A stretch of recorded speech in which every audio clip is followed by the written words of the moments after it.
கர்நாடகாவில் இருக்கிற பசங்க பூரா ஒன்றுக்கு லாயக்கில்லாத அரசியல்வாதி அங்கே இருக்கிறவன் திருடர்கள் பச்சோந்திங்க அவன் அவ்வளோ பேரும் அவங்கெல்லாம் ஒன்றா சேர்ந்துக்கிட்டு என்ன சொல்கிறான்னா எப்படி நீங்கள் கமலஹாசன் படத்தை ரிலீஸ் பண்ண விட மாட்டோம், மன்னிப்பு கேட்கணும், 24 மணி நேரம் தான் மன்னிப்பு, அப்படி கேட்கலன்னா கமலஹாசனின் படம் கேஜிஎஃப்பை எந்த தியேட்டரிலும் கர்நாடகத்தில் ரிலீஸ் செய்ய மாட்டோம்.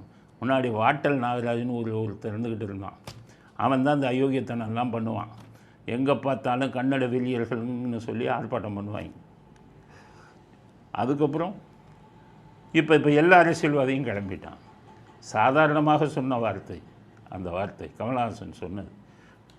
ராஜ்குமாரின் பையன் எதிர்க்க உட்காந்துருக்காரு. அவரை பார்த்து சொல்கிறார், கன்னடத்திலேருந்து இங்கே வந்திருக்காரு, நல்லா நடிக்கிறாரு, மிகச்சிறந்த நடிகர் அவங்க அப்பா மாதிரி. இதில் ஒன்றும் அதிசயம் இல்லையா, தமிழ்லேருந்து வந்தது தானே கன்னடம், நமக்கு அவங்களுக்கும் அப்படி தானே உறவு அப்படின்னு தான் சொன்னார். அதுக்கு குதிக்கிறான் பயிலுவ பூரா. பெரியவங்க 12 கோடி போயிருமா. இது நம்ம கமலஹாசன் படம் தக் லைஃபு. அதில் உங்கள் படம் கேஜிஎஃப் பார்ட் 1 பார்ட் 2ன்னு வந்து 60-70 கோடி தமிழ்நாட்டில் கலெக்ஷன் நடந்தது. வெக்கம் இல்லாமல் எப்படி நீங்கள் தமிழ்நாட்டில் வந்த பணத்தை கன்னட படத்துக்கு வந்து இங்கே ரிலீஸ் பண்ணி சம்பாதிச்சிங்க? வெக்கம் இல்லையா? காந்தாரின்னு ஒரு படம் கன்னட படம் தான். நீ இன்னமே வந்து உங்களுக்கு இதுக்கு கமலஹாசன் படத்தை நீ ரிலீஸ் பண்ண விட மாட்டேன், தமிழ் படத்தை ரிலீஸ் பண்ண விட மாட்டேன்னு சொன்னால் உன்னுடைய படம் ஒரு படமும் இங்கே ரிலீஸ் ஆகாத என்ன? ஒன் சைடு தான் அது. டபுள் எஜ்டு வெப்பன்னு சொல்லுவாங்க. இருபக்கம் உள்ள இது ஆயுதம். ஒரு பக்க ஆயுதத்தில் நீ தாக்கினால் இன்னொரு பக்க ஆயுதத்தில் தமிழ்நாட்டு மக்கள் சார்பாக நாங்கள் தாக்குவோம் அப்படிங்கிறத புரிஞ்சுக்கொள்ளணும் இந்த மனநிலை பாதிக்கப்பட்ட கர்நாடக அரசியல்வாதிகள். அதனால் கமலஹாசனின் தக் லைஃப் அங்கே ரிலீஸ் பண்ணாமல் விட்டால் வருங்காலத்தில் எந்த கன்னட படங்களும் தமிழ்நாட்டில் ரிலீஸ் பண்ண விடக்கூடாது நம்மெல்லாம் அப்படிங்கிற செய்தியும் பதிவு செய்ய விரும்புகிறேன். அடுத்தது பாட்டாளி மக்கள் கட்சியின் சண்டை இன்னும் தொடர்கிறது. நிறைய பேர் கேட்குறாங்க, ஏன் சார் பாட்டாளி மக்கள் கட்சிக்கு பேசுகிறீங்க? அவங்க வந்து ஒவ்வொரு தேர்தலையும் ஒவ்வொரு கூட்டணியில் சேர்ந்து பணம் வாங்குறவங்க, தான் செய்த பாவத்துக்கு தண்டனையை அனுபவித்துக்கிட்டு இருக்காங்க. கொள்கைங்கிறதே கிடையாது. எத்தனையோ வன்னிய பெருமக்கள் கஷ்டப்படுறாங்களே, அவர்கள் முன்னேற்றத்துக்காக எங்கே உழைத்தார்கள்? இவங்க தான் கோடி கோடியாக எலெக்ஷன் டைமில் 200 கோடி 300 கோடின்னு வாங்குறது, ராஜ்யசபா சீட்டை வாங்குறது. இப்படி ஒரு சந்தர்ப்பவாத அரசியல் நடத்தினவங்களை போய் நீங்கள் எப்படி ஆதரிக்கலாம்னு கேட்குறாங்க. நான் ஆதரிக்கிறது வந்து ராமதாஸை ஆதரிக்கிறோம், அன்புமணி எதுக்குறோங்கிறது இல்லை, மனசாட்சி. நமக்கு ஒரு மனசாட்சி. அவர்களை பாட்டாளி மக்கள் கட்சியின் தலைவர் அவர் வந்து பாட்டாளி மக்கள் கட்சியின் செயல் தலைவராக நாம் பார்க்கவில்லை. அவரை ஒரு தந்தையாகவும் ஒரு மகனாகவும் நாம் பார்க்கிறோம்.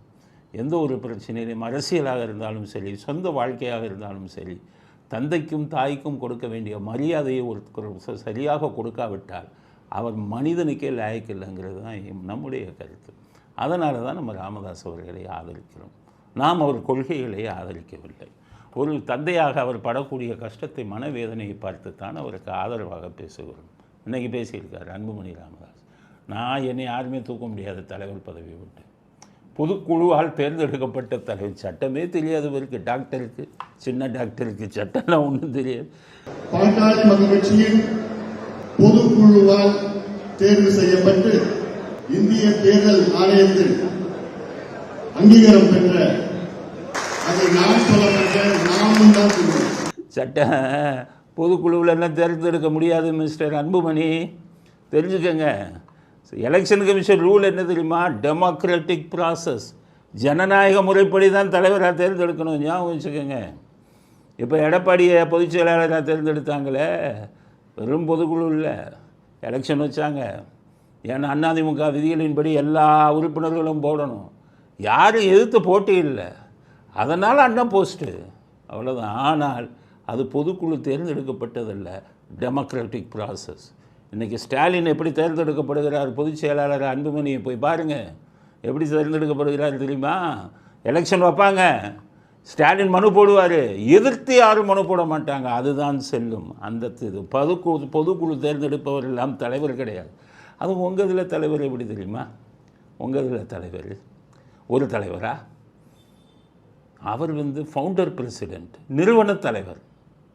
உங்கள் சட்டத்திட்டத்தில் என்ன போட்டு வச்சுருக்கீங்கன்னு தெரியல. உங்களுக்கு சட்டமும் தெரியாது, ஒன்றும் தெரியாது, என்னத்தை போட்டு வச்சிங்க. இந்த பாலுங்கிற விட்டாச்சும் கேட்டுருக்க வேண்டியதானே, ஒழுங்காக போட்டிங்களா? 3 தலைவராச்சா உங்களுக்கு.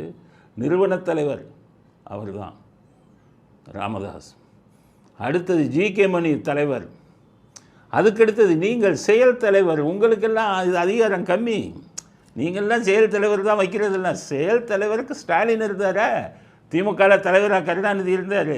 ஸ்டாலின் செயல் தலைவராக இருந்தார். ஸ்டாலினால் கருணாநிதியை டிஸ்மிஸ் பண்ண முடியுமா?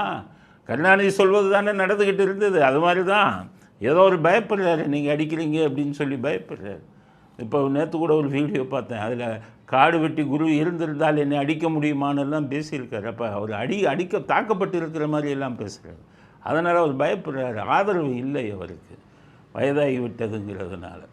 அதனால் இவங்கெல்லாம் பாட்டாளி மக்கள் கட்சியிலேயே ஒரு சில பேர் அவருக்கு வயசாகிடுச்சுங்க. என்ன வயசாகிட்டா? கருணாநிதி 93 வயசு வரை கட்சியை கையில் வச்சுருந்தார். ஸ்டாலின் வாழாட்டினாரா? அப்பா அவரால் தான் அவர் உருவாக்கியது தான் கட்சி. நாம் ஆஃப்ராயர் போட்டுக்கிட்டு தெரிஞ்சுக்கிட்டு இருந்தோம் அவர் இது பண்ணும்போது. அதெல்லாம் புரிஞ்சுக்கணும் அன்புமணி.